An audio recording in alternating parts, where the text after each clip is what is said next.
The year was 1965, and Las Vegas smelled like cigarette smoke, cheap perfume, and money that had already been spent.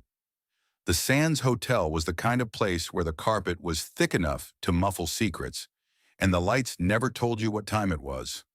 Frank Sinatra owned that room the way a man owns the air he breathes, not by force but by assumption. Nobody had ever told him otherwise.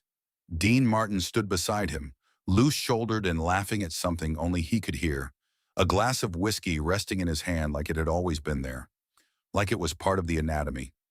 Together they were the center of gravity in any room they walked into, and they both knew it. That night someone backstage mentioned a name. Marvin Gaye was in the building. Dean Martin smiled the way he always smiled. Warm on the surface, unbothered underneath. Frank didn't smile.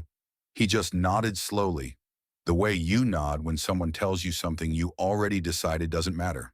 There was no malice in it. That was almost the worst part. Malice would have meant they were paying attention. What Sinatra and Martin offered instead was something colder. Total indifference dressed up as civility. R&B, Sinatra had said before, more than once in more than one room. He'd called it the music of people who didn't know how to finish a thought.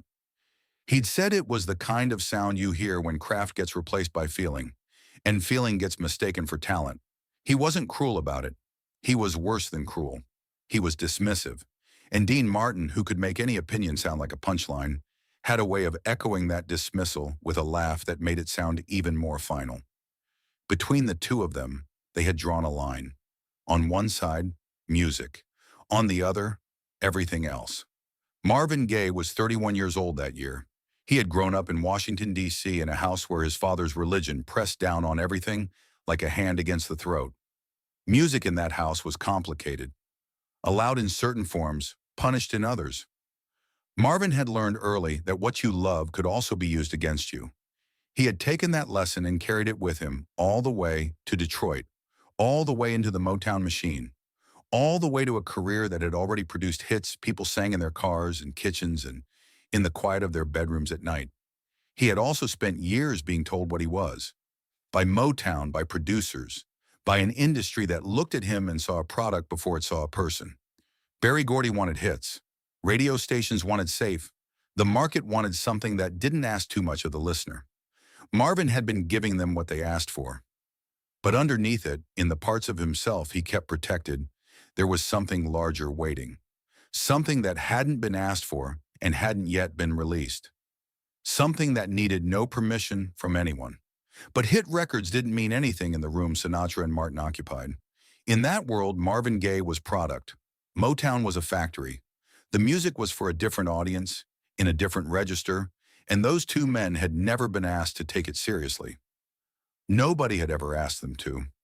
Marvin heard what was being said. He always heard. That was the thing about Marvin. He absorbed everything, held it somewhere deep, and didn't let you see what it did to him. He stood backstage that night in a quiet that people who knew him recognized as the loudest thing about him. Not passive, not resigned, just waiting. There is a version of this story where Marvin confronted them, where he said something sharp and quotable, where there was a scene. That's not what happened. What happened was quieter, and because of that, it lasted longer. When Marvin walked onto that stage, he didn't announce himself. He didn't preach or posture or perform confidence. He just arrived at the microphone the way a storm arrives. You don't notice it coming until you're already inside it. The band settled. The room shifted. And then he opened his mouth. What came out was not what a man sounds like when he is trying to prove something. It was what a man sounds like when he has stopped needing to. The voice moved through registers that most singers spend careers reaching toward and never find. It wasn't loud. Loudness was never the point. It was the kind of singing that makes you feel like something is being taken out of your chest and held up to the light. Smooth where it needed to be smooth. Broken where the song required breaking. Entirely, completely, devastatingly human.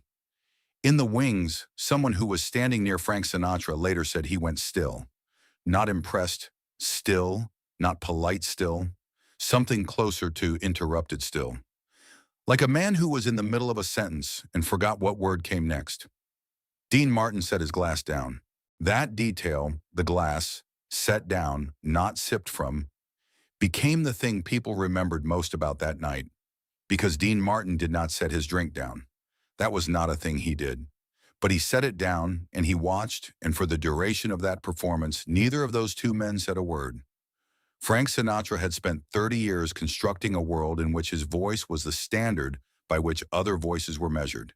He had done it through discipline and instinct and a kind of iron certainty about what music was supposed to feel like. He was not wrong exactly. He was just measuring something that Marvin Gaye was not doing, because Marvin wasn't performing a song. He was excavating something. Every note came from a place that had nothing to do with Vegas showmanship or Rat Pack cool or the careful elegance of a man in a tuxedo who has rehearsed his spontaneity. Marvin's voice carried weight that you couldn't manufacture. The weight of that house in Washington. The weight of a father who made love feel like punishment. The weight of a music industry that kept telling him who he was allowed to be. All of it was in there. Every single night, every single song. The audience felt it too. The energy in the room had changed in a way that was hard to explain and impossible to deny. People who had been half listening, running through their second drinks, suddenly found themselves setting those drinks down. Conversations stopped mid-sentence. A woman near the front of the room pressed her hand flat against her chest without realizing she had done it. That's what Marvin's voice could do. It reached past the conscious mind and found something older, something that lived in the body before language did. After the performance, Sinatra was asked, not that night but later, in the way these things come out in interviews and conversations over dinner, what he thought of Marvin Gaye. And Frank Sinatra, who was not a man given to public concessions, said something that stopped people when they heard it. He said the boy sang like he had already lived 3 lifetimes and was grieving all of them at once. He said he didn't know how you taught that. He said he wasn't sure you could. That was Frank Sinatra, the man who had called their music a lesser thing, the man who had drawn the line. Dean Martin, for his part, went further.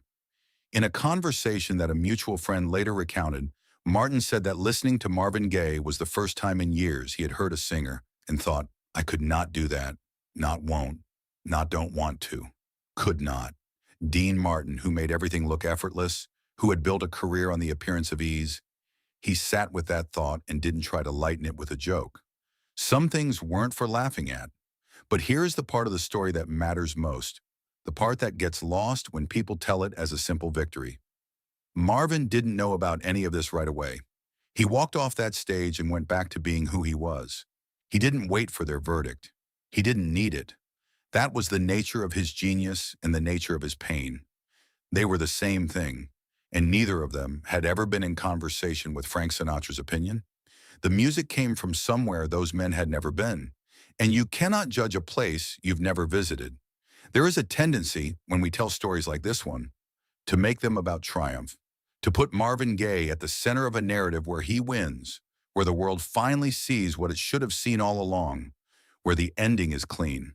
But Marvin's story was never clean. The same gift that silenced Sinatra and made Dean Martin put down his drink was the gift that cost Marvin everything.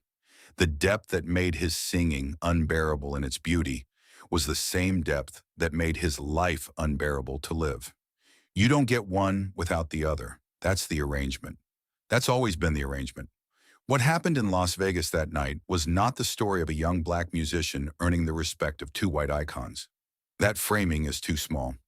What happened was something more honest and more complicated. 2 men who thought they had seen everything music could do discovered, in the span of a single performance, that they had been looking at the wrong thing. They had been watching technique, timing, charm, the architecture of a great vocal. Marvin gave them something else. He gave them the interior of a life, and they had no category for it. Frank Sinatra went on to have opinions about many things. He went on to hold his throne and defend his world with the fierce loyalty of a man who had built it stone by stone. But there is a small, documented, well-sourced thread running through his later years where Marvin Gaye's name comes up differently than other names, with a different pause, a different quality of attention, like a man returning to a thought he never fully finished. Dean Martin never made a big statement about it. That wasn't his style. But the glass went down, And for the people who were there, that was enough. Marvin kept recording, kept fighting Motown for the right to say what he needed to say, kept carrying the weight that made his voice sound like that. The world was still closing in on him from every direction. The expectations, the contracts, the grief, the God his father had turned into a weapon. None of it went away because Frank Sinatra went quiet for 3 minutes. But somewhere in Marvin Gaye's body, in the part of him that absorbed everything and showed nothing, he knew what had happened. He knew the room had changed. He knew he had walked into a world that didn't make room for him and had taken up room anyway. Not by force, not by argument, but by being entirely, undeniably, irreducibly himself. That's the thing about real genius. It doesn't ask for permission. It doesn't wait for the right audience. It doesn't calibrate itself to the expectations of men who have already decided what the ceiling is. It just arrives, fills the space entirely, and the room has no choice but to rearrange itself around the fact of it. Every wall, every assumption, every carefully maintained opinion, all of it shifts. Not dramatically, not with a crash, just quietly, the way a tide moves. You don't notice until you look down and realize you're standing somewhere different than where you started. The whiskey glass stayed on the table for the rest of the night. Dean Martin didn't pick it back up for a long time.